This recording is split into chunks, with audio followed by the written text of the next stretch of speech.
we were just going out today with the 9 mic, and it was full up, so guns and missiles, but we didn't have helmet and 9X at the time. So single centerline tank, and beautiful day.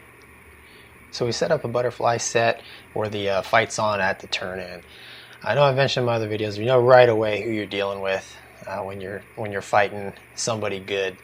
And this was no surprise here. So here's the turn-in, and right away the Raptor starts diving for the deck. So I know immediately, obviously this is a very experienced pilot, so I'm trying to coach my student to get down there and meet him, but it's just not happening.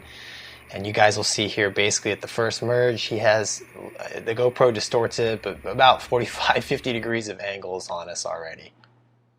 So we're both in left-hand flow here, but the Raptor is trying to force a vertical merge, which is actually what I always usually do when I'm fighting the Hornets. So he's forcing the vertical merge. We can't quite get up to meet him. The F-22 has superior thrust to weight, and he can really square the corner at the top. So we're doing all we can, and actually right about in here we're getting shot. So I mean, literally before the second merge even happens, the Raptor is in control of this fight. So now I'm telling my student, hey, let's transition that defensive BFM, and you can see right in here we're looking at about what we would call a 3K set. Not a good day if you find yourself on the defensive end of a 3K set. So basically the game plan here is to try to jam shots, get out of plane.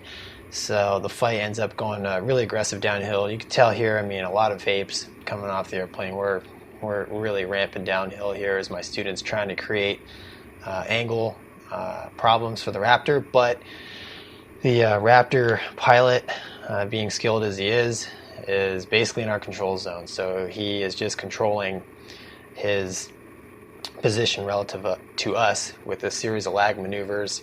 And as we kind of get down here on the deck, you know, we run out of altitude to play with, so my student ends up basically jinking on the deck, you know, a series of weaves. And here you can kind of see he's still established behind us, no problem. And at this point, there's really not a lot we can do. He's got pretty much every weapon available to him.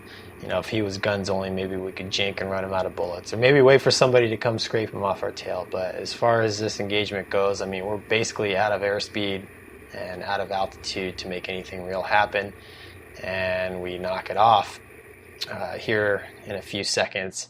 And you can see the Raptor, he's still behind us.